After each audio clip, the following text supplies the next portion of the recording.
तमाम तारीफ़ें रब्बे ज़ुल जलाल के लिए और करोड़ों दरूद व सलाम मोहम्मद सल्लल्लाहु अलैहि वसल्लम और उनकी आल पे। अल्लाहुम्मा सल्लि अला मुहम्मद व आले मुहम्मद। नाज़रीन इकराम, अस्सलामु अलैकुम व रहमतुल्लाहि व बरकातुहू। मुर्शिद साईं सरकार सरदार ज़ादा तजम्मुल अब्बास के स्पिरिचुअल और एस्ट्रोलॉजिकल यूट्यूब चैनल पर आप सबको खुशामदीद। आज हम बात करने जा रहे हैं बुर्ज सुंबला यानी वर्गो के वालों के लिए 9 मार्च से 15 मार्च 2026 तक के नहायत अहम, बामानी और फैसला कुन हफ्ते के बारे में। सुंबला आप फितरी तौर पर नज़्म ज़ब्त, बारीक बीनी और अमली सोच के मालिक होते हैं। आप ज़िंदगी के हर मामले को गहराई से देखते हैं और छोटी से छोटी तफसील पर भी तवज्जो देते हैं। यही खूबी आपको दूसरों से मुनफरिद बनाती है, मगर कभी कभार यही आदत आपको ज़्यादा सोचने और ख़ुद पर दबाव डालने का बायस भी बन जाती है। यह हफ्ता आपको ये सिखाने आ रहा है कि हर चीज़ को मुकम्मल कंट्रोल में रखना ज़रूरी नहीं होता। बाज़ औक़ात हालात को कबूल करना भी हिकमत होती है। सियारवी तरतीब इस हफ्ते आपकी अमली ज़िंदगी, काम के मामलात और ज़ाती फ़ैसलों को नुमायाँ कर सकती है। अगर आपने इस हफ्ते सब्र, लचक और मुस्बत सोच को अपनाया तो यही वक्त आपके लिए तरक्की और ज़हनी सुकून का दरवाज़ा खोल सकता है। इसलिए वीडियो को आखिर तक ज़रूर देखें ताकि आप जान सकें कि इस हफ्ते किन मामलात में एहतियात ज़रूरी है और कहां आपके लिए खुशखबरी मौजूद है। सुंबला इस हफ्ते आपकी ज़हनी कैफियत खासी सरगर्म रह सकती है। हफ्ते के आगाज़ में आप किसी अहम मामले के बारे में मुसलसल सोचते रह सकते हैं। मुमकिन है आपको महसूस हो कि कुछ चीज़ें आपकी तवक्कुआत के मुताबिक नहीं चल रहीं।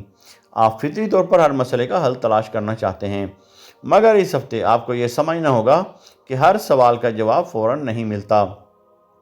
किसी साथी, दोस्त या करीबी फ़र्द की बात आपको सोचने पर मजबूर कर सकती है। इस वक्त जल्दबाजी में रद्द-ए-अमल देने की बजाय मामले को गौर से देखना बेहतर होगा।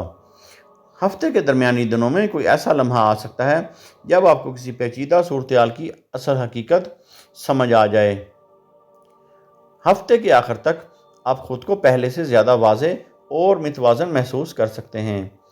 ये हफ्ता आपको ये सबक देगा कि दानिशमंदी सिर्फ तफसील देखने में नहीं बल्कि बड़ी तस्वीर को समझने में भी होती है। कैरियर और माली मामलात के लिहाज से यह हफ्ता सुंबला के लिए ख़ास अहमियत रखता है। मुलाजमत पेशा अफराद को इस हफ्ते काम के हवाले से इजाफी ज़िम्मेदारियाँ मिल सकती हैं।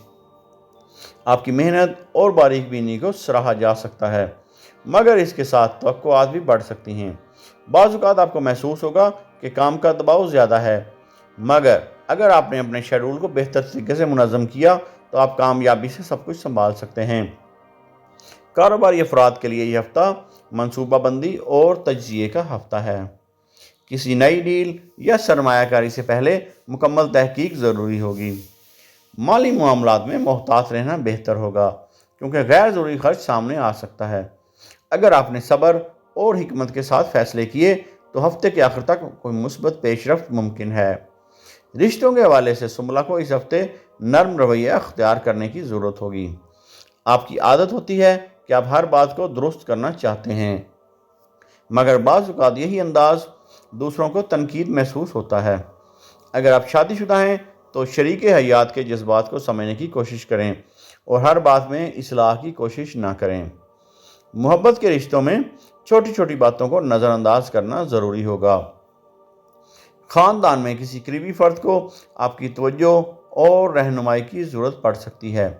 यह हफ्ता आपको ये सिखाएगा कि रिश्ते सिर्फ दुरुस्तगी से नहीं बल्कि मोहब्बत और बर्दाश्त से भी कायम रहते हैं। सेहत के लिहाज से यह हफ्ता सुंबला के लिए एहतियात का पैगाम दे रहा है। ज़्यादा सोचना और मुसलसल काम में मसरूफ़ रहना जिस्मानी थकन का बायस बन सकता है। हाज़मे या असाबी दबाव की शिकायत हो सकती है। इसलिए ज़रूरी है कि आप अपनी रूटीन में तवाज़न पैदा करें। मुनासिब आराम, मितवाज़न ग़िज़ा और हल्की वर्जिश आपके लिए फ़ायदा मंद होगी। ज़हनी सुकून के लिए मुराक़बा, दुआ और गहरी सांस लेने की मशक मुफीद साबित हो सकती है। अगर आपने अपनी सेहत पर तवज्जो दी तो हफ्ते के आखिर तक तवानाई में बेहतरी महसूस करेंगे। रूहानी तौर पर यह हफ्ता सुंबला के लिए ख़ास पैगाम रखता है। آپ کو یہ احساس ہو سکتا ہے کہ بعض مسائل صرف عقل سے نہیں بلکہ اللہ پر بھروسہ کرنے سے حل ہوتے ہیں۔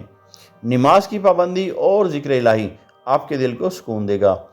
اس ہفتے آپ کے لیے خاص وظیفہ ہے، یا حفیظو یا اللہ ہو۔ ہر روز نماز فجر یا نماز عشاء کے بعد اول و آخر 11 مرتبہ درود پاک کا نذرانہ نبی آخر الزمان صلی اللہ علیہ وآلہ وسلم کی بارگاہ اقدس میں پیش کرنے کے ساتھ 111 مرتبہ یا حفیظو یا اللہ پڑھیں۔ مکمل یقین اور توجہ کے ساتھ پڑھیں۔ انشاءاللہ اس عمل سے آپ کو حفاظت، ذہنی سکون اور معاملات میں آسانی حاصل ہوگی۔ ناظرین اکرام، 9 سے 15 مارچ 2026 تک کا یہ ہفتہ برج سنبلہ کے لیے سیکھنے، سمجھنے اور توازن پیدا کرنے کا وقت ہے۔ اگر آپ نے صبر اور حکمت کو اپنا ساتھی بنایا تو یہی ہفتہ آپ کے لیے ترقی اور سکون کا ذریعہ بن سکتا ہے۔ یاد رکھیں، کامل ہونا ضروری نہیں بلکہ بہتر ہونا ضروری ہے۔ اگر یہ ویڈیو آپ کو پسند آئی ہو تو اسے لائک اور شیئر ضرور کریں، چینل کو سبسکرائب کریں اور بیل آئیکن دبانا نہ بھولیں تاکہ ہماری اسپرچول اور اسٹرالوجیکل رہنمائی آپ تک بر وقت پہنچتی رہے۔ اگلی ویڈیو میں ہم برج میزان کے ہفتہ وار ذائچے پر بات کریں گے۔ اللہ تعالیٰ آپ کا حامی و ناصر ہو، الہی آمین۔ اگر آپ اپنے نام کا اسم اعظم جاننا چاہتے ہیں یا اپنی کسی پریشانی یا مسائل کا روحانی اور اسٹرالوجیکل حل چاہتے ہیں یا اپنے کسی خاص مقصد کے لیے استخارہ کروانا چاہتے ہیں تو آپ ہمارے دیے گئے واٹس ایپ نمبر پر رابطہ کر سکتے ہیں۔ ہمارا علم تجربہ نہیں، وراثت ہے جو صدیوں سے چلا آ رہا ہے۔ ہم تعلیمات اہل بیت علیہ السلام اور فیضان اہل بیت علیہ السلام کے ذریعے آپ کی زندگیوں اور آپ کے دلوں کو منور کرتے ہیں اور آپ کے مسائل کا روحانی حل کرتے ہیں۔ یہ علم اہل بیت علیہ السلام سے سینہ بسینہ امام علی نقی علیہ السلام 10ویں امام سے ہوتا ہوا حضرت سید محمد شاہ سبز پوش بخاری رحمۃ اللہ علیہ تک اور وہاں سے ہوتا ہوا مرشد سائیں سرکار تک چلا آ رہا ہے۔ اللہ تعالیٰ آپ کو اپنے برگزیدہ بندوں اور انعام یافتہ لوگوں میں شامل فرمائے اور آپ کو اپنی مخلوق میں خیر بانٹنے والا بنائے، الہی آمین۔